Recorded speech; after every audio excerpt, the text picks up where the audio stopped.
On This Morning, we've often discussed how IVF enables many women to conceive a longed-for baby, but for Jessica Hepburn, things haven't worked out quite as planned. She now admits the need to become a mother has become an obsession, and not only has the cost taken its toll financially, but Jessica's health and relationship have also paid a price.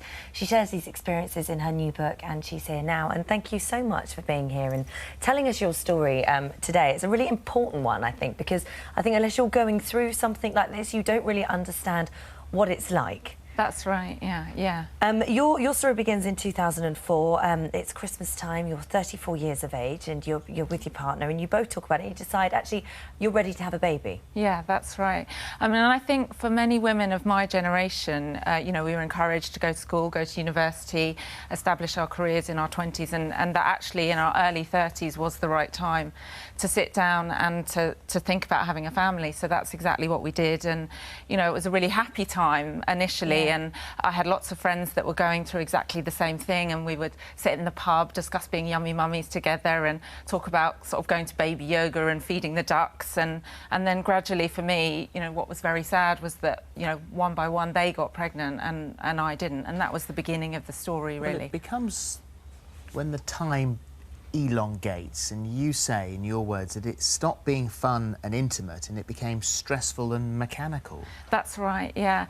Well, I think the first thing you discover when you're trying for a baby and it's not happening immediately is the ovulation predictor kit, which I didn't even know the existence of until I started trying for a baby. And then it becomes an obsession, and you sort of you know, timing things to exactly the right moment. Now get home. Yeah, exactly. That kind of thing. Exactly. And then after about, and also you do read a lot that it can take a while to get pregnant. So, you know, at first we weren't particularly worrying, and then after about a year, that was the point when we first sort of went to see a doctor. And it's sort of good news and bad news rolled into one, because the good news is there's nothing wrong. They did all the tests on you and your partner and everything was showing up perfectly normal, but still no pregnancy at this point. That's right, yeah. We've got something which is called Unexplained Infertility, which affects around 25% of couples that are struggling to conceive.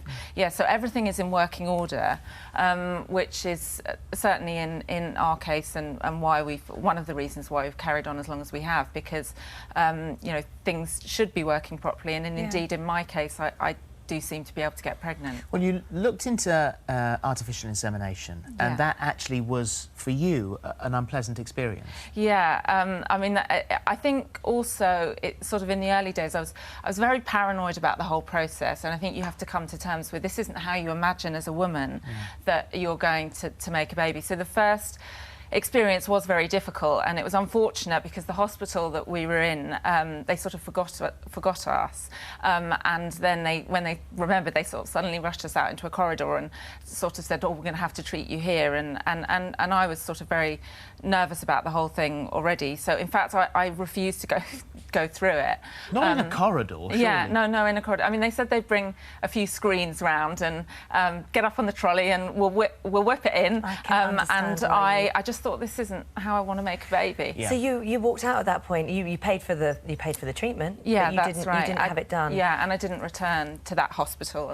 And what it did do was leave you with this sort of lasting issue in your mind, because you were worried they were going to get the sperm mixed up, and that then stayed with you. Yeah, that was definitely a big kind of concern to begin with. Obviously, the longer you carry on, all I want was a baby. But you know, I desperately want the baby of the man that I love. Yeah. You say IVF takes sane, rational people and turns them into unhinged lunatics. Yeah, I think it absolutely does, because it becomes an obsession. It becomes it does start to feel like an addiction. And I think also, you know, as a woman, and you're very aware that you only have a short time frame, that you feel time is running out, and also you're surrounded by people that, you know, are able to conceive easily, and that is hard. Well, your friends, those friends that you were talking about being yummy mummies together, I mean, they were sort of dropping off one by one, falling pregnant. Yeah. And then they start to feel awkward around you because they're thinking, oh, we better not talk about our children in front of you, which then in turn makes you feel even more awkward. Absolutely, and you sort of start to dread pregnancy announcements and